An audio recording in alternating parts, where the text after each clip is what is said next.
Bem sobre Bahia e Flamengo, dois times que estão ali na parte de cima da tabela, lutando por vaga direta na fase de grupos da Libertadores. O Bahia recebendo o Flamengo lá na Arena Fonte Nova. Vamos mostrar para vocês a provável escalação do Bahia para esse jogo contra o time do Felipe Luiz, que deixou o torcedor do Flamengo empolgado na sua primeira apresentação. Marcos Felipe no gol. O Arias, Santi Arias na lateral direita, Gabriel Xavier Canu, dupla de zaga, com o Juba na lateral esquerda. Meio campo com Caio Alexandre, Jean Lucas, Depene e Cauli, Everton Ribeiro tá fora, né? No ataque, Everaldo e Tassiano. Ou seja, a escalação principal, com exceção do Everton Ribeiro. Claro que o Bahia perde muito sem o Everton Ribeiro, né? Um dos grandes jogadores do Bahia nessa temporada. Tá fora do jogo com a substituição do Depena. O Bahia tem oscilado nessa parte final do campeonato, né, Alex?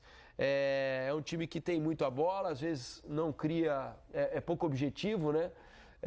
E está tentando ainda se encontrar, né? Qual é a equação ideal aí entre ter posse de bola e ser efetivo, né? É que, na verdade, eu acho que até em termos de tempo de trabalho deles jogado, é o primeiro ano desse time, né? E ele tem jogado muito com essa equipe. E ele também sofre, naturalmente, quando um exemplo, principalmente o Cauli, ele não tem vindo bem nesses jogos. Ele não vai bem, ele é um ponto de desequilíbrio muito forte, assim, né? Mas também, de certa forma, é normal para tudo que você vai enfrentar numa equipe que se monta nesse ano, de ter, de repente, essas falhas da maneira que acabou acontecendo. Por mais que tenha um bom elenco e tenha tudo, mas ele jogou muito tempo realmente com esse time base, né?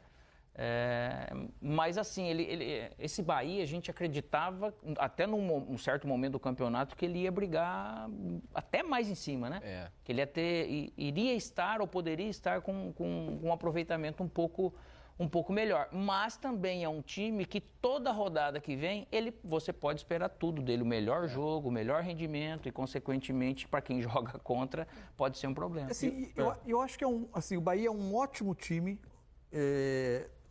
titular, sim, mas com lacunas, né? Não é um elenco tão farto. As mudanças no decorrer do jogo quase sempre implicam em mudança de estilo. A tentativa de encontrar um jogador que te desse mais garantia de resolver alguns jogos como um homem de área, jogos que o jogo não encaixa tanto, que o Bahia não consegue criar tanto a partir da costura, das aproximações. O Bahia com o Everaldo nem sempre veio a melhor da gestão, embora ele tenha tido um papel fundamental em equilibrar o time, sem bola, fazendo trabalho pelo lado, se dispondo a ser esse jogador. Veio o Luciano Rodrigues e aí ainda não foi aquele impacto lesão total. Do Biel, que atrapalhou demais. Lesão do Biel, que era um jogador que dava essa alternativa de segundo tempo, por vezes de mais velocidade, que nem sempre o Bahia tinha. Enfim, eu acho que dentro do que é o projeto, esse time, para a primeira temporada, ele está onde eu acho que é realista ele está. Não, sem dúvida.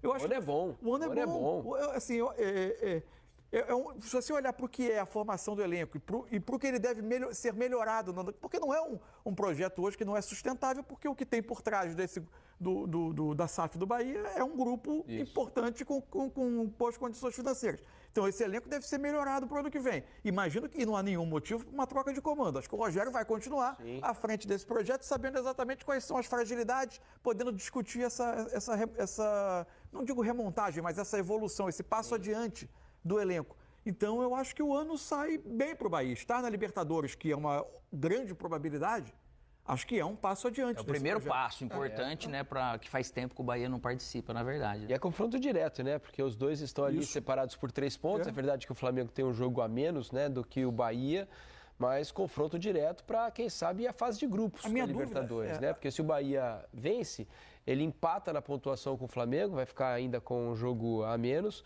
mas ele pode até terminar a rodada só pelo saldo de gols, né? Aí ele teria que ver o saldo de gols.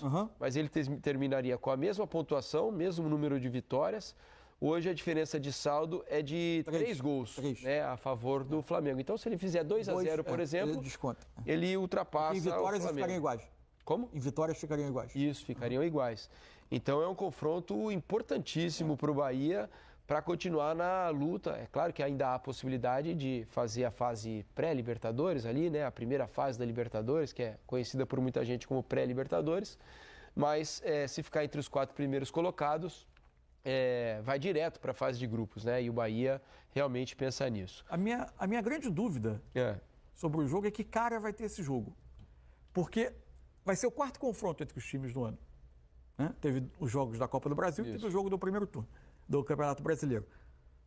Em quase todos eles, com o Tite, o Flamengo, de alguma maneira, se adaptou à característica peculiar desse Bahia. Sofreu pouco, né? De tentar sofrer menos, mesmo muitas vezes não tendo a posse e atacando muito verticalmente. Não tanto por uma adaptação só ao Bahia, mas a problemas que o Flamengo tinha pontualmente nesses jogos. Por exemplo, o encontro do Brasileiro foi durante a Copa América, quando o Flamengo tinha muitos desfalques e a formação do Flamengo pedia um jogo mais direto, com os 2 pontas na frente, ainda não tinham se lesionado.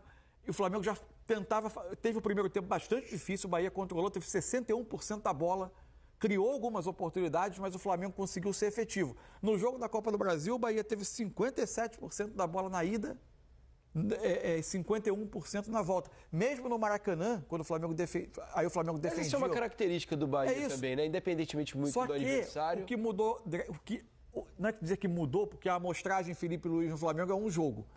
Mas o primeiro jogo mostrou um time muito mais voltado para encurtar espaço desde a linha defensiva e pressionar para ter a bola, não para acumular posse, mas para agredir, tentando recuperar essa bola mais rapidamente, enquanto muitas vezes contra o Bahia o Flamengo veio marcar um pouquinho mais atrás para ter o espaço para atacar em velocidade, que isso pode alterar muito a cara do jogo em relação aos outros 3 confrontos. E é óbvio que nesse jogo especificamente, o que o Everton Ribeiro vinha jogando, né, um absurdo, e vai fazer muita falta. Muito. Né, nesse sentido, por isso que às vezes tudo que tem de modelo Bahia, se as suas individualidades, como não estão funcionando, naturalmente o trabalho até do próprio treinador em si, ele depende sim dessas individualidades. E sem o Everton Ribeiro, para pensar tudo isso que ele vinha, também tem uma característica diferente. Vamos dar uma olhada na provável escalação do Felipe Luiz, que vai ter a incumbência de tentar manter um retrospecto muito positivo contra os times dirigidos pelo Rogério, né? Porque incrível, o Rogério tem números, né, que chamam a atenção de maneira negativa, o que é muito raro no futebol para qualquer treinador contra qualquer time. O Rogério jogou 14 vezes contra o Flamengo, dirigindo São Paulo, Fortaleza, Cruzeiro e perdeu as 14. Mas só não conseguiu empatar nenhuma vez. E do mesmo jeito que quanto mais você ganha, mais perto de perder você tá, quanto mais você perde, mais perto de ganhar também. Tem isso. Rossi, Wesley, Léo Ortiz, Léo Pereira e Ayrton Lucas, Pulgar, De La Cruz, Gerson, Arrascaeta, Bruno Henrique e Gabigol, o mesmo time da estreia de Felipe Luiz. Exatamente, com a mudança na lateral esquerda, o Ayrton Lucas começando o jogo no lugar do Alexandre. Isso é uma projeção, né? Seria raro o Flamengo, seria uma outra mudança. Evidente que vem uma data FIFA agora e é uma situação diferente do que o Flamengo viveu recentemente no calendário. Mas seria uma repetição quase integral de time em 2 competições diferentes, com um espaço de 3 dias, né? Mas ele já falou que não gosta muito de poupar. É isso, mas... Felipe Luiz na entrevista disse, né? Não sou muito de poupar, não acredito. O pessoal já está chamando ele de Felipe Jesus, né? Embora ali, a época do Jesus, tem muito essa narrativa que ficou, mas ali tinha alguma coisa muito peculiar também, que às vezes é minimizada. Ele trocava dois jogadores, às vezes. Uma necessidade, né? Ele assume durante a Copa América realizada no Brasil e que teve 1 mês de paralisação de calendário. Aí ele teve 4 semanas de treinamento, fez amistoso. No primeiro mata-mata de Copa do Brasil, o Flamengo foi eliminado pelo Atlético Paranaense. Então, as semanas de Copa do Brasil dali em diante também viraram semanas livres, né? Então, e mesmo assim, em alguns jogos, não houve uma descaracterização de time, mas em alguns jogos você teve... Ficava 1, 2... algumas mudanças, né? Por aí. Você falou sobre característica, como é que você imagina o jogo e tal. Eu estava pensando aqui. O Felipe Luiz, nesse primeiro jogo, né? Ele colocou o Flamengo tentando pressionar muito o Corinthians, marcar lá em cima e tal. O Bahia gosta desse tipo de pressão, né? Porque ele tem uma costura boa ali. Só que às vezes falta velocidade. A questão é que se ele tiver o espaço para ele arrancar e aproveitar esse espaço, né? Ele vai precisar pegar a bola, tentar cadenciar. Porque uma coisa que o Rogério diz que é ruim para o Bahia entrar num ritmo de jogo muito alto de ida e volta. Né? Então ele precisa baixar um pouco o ritmo para ele ficar com a bola, se assentar no campo de ataque aí costuma sair o melhor do Bahia. E com pouca opção de velocidade, né, que o Bahia tem hoje, ele precisa ter mais gente lá na frente. Atrair tanto o adversário não adianta, né, muitas vezes. Mas não acredito que o Felipe também vai mudar essa ideia desse conceito dele, de ser mais agressivo mesmo, porque isso é uma mentalidade. Porque a gente vai ver a reação física do time, né? É por isso que daí ele pode preparar. Eles têm uma boa posse de bola, queira ou não, ele vai preparar para um jogo como foi do Corinthians, é uma coisa. Isso. Ele teve pouco tempo de trabalho, vou jogar em casa, uma decisão, então eu vou treinar especificamente para isso. Hoje, naturalmente, ele começa a colocar um pouco mais, porque vem o segundo jogo, ele vai ter mais variáveis aí para poder falar, opa, mas tá bom, se a gente não conseguir fazer isso, a gente faz dessa forma, né? Mas ainda com muita conversa, né? Porque certeza. Teve jogo quarta-noite. Certeza. Quinta-feira, certamente, não aconteceu. Já não seria o ideal, né? Jogar de quarta-noite para jogar sábado, fora de casa, é ruim, né? Ideal se fosse pelo menos domingo, mas é muita conversa, vídeo. E como ele conhece o pessoal e também já sabe por ter jogado muito tempo, também, queira ou não, facilita muito ele buscar algo e sentir dos caras se eles querem fazer, de que maneira eles querem fazer. Na base da conversa, isso né? Daí.